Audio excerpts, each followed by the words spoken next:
అహల్య తన ఆచూకీ గౌతమ్కి తెలియజేయడానికి స్మార్ట్ వాచ్ ఆన్ చేస్తుంది. దాంతో సత్య గ్యాంగ్కి దొరికిపోతుంది. అహల్యని మళ్ళీ తీసుకొచ్చి తన గెస్ట్ హౌస్లోని కుర్చీకి తాళ్లతో బంధిస్తాడు సత్య.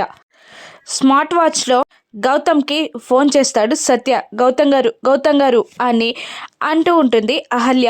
ఏమైంది అహల్య, ఎక్కడున్నావు, ఏమైంది అని అంటూ ఉండగా వీళ్ళెవరో నన్ను ఎత్తుకొచ్చారండి అని అహల్య చెప్పగానే ఎత్తుకొచ్చారా అని షాక్ అవుతాడు గౌతమ్. ఎవరండి వాళ్ళు, ఎక్కడున్నారు మీరు అసలు అని టెన్షన్గా అడుగుతుంటాడు గౌతమ్. నేను చెప్తాన్రా అంటూ స్మార్ట్ వాచ్ తన చేతుల్లోకి తీసుకొని క్రూరంగా మాట్లాడుతూ ఉంటాడు సత్య.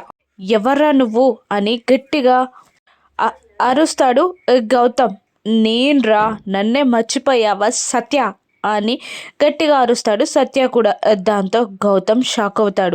ఇంతకీ ఇది నీకేమవుతుందిరా అని సత్య అహల్యని చూస్తూ గౌతమ్ని అడుగుతుండగా తను నా భార్యరా, వదిలే అని అంటూ ఉంటాడు గౌతమ్.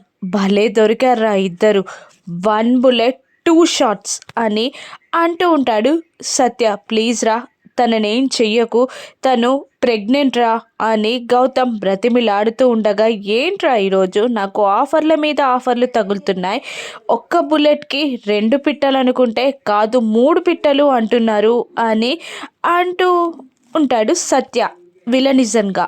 ఇక మళ్ళీ గౌతమ్ బ్రతిమిలాడుతూ ప్లీజ్ తనని వదిలేరా అని వేడుకుంటూ ఉండగా, వదిలేస్తాన్రా కానీ ప్రాణాలతో కాదు అని సత్య అంటూ కాల్ కట్ చేస్తాడు. ఇక గౌతమ్ అక్కడి నుండి పరుగందుకుంటాడు అహల్యని కాపాడుకోవడానికి. ఇక అహల్యని గౌతమ్ కాపాడుకోగలడా? అహల్యకి కానీ గడుపులోని బిడ్డకు కానీ ఏదైనా ప్రమాదం జరుగుతుందా? రాను ఎపిసోడ్స్లో చూద్దాం. Thank you for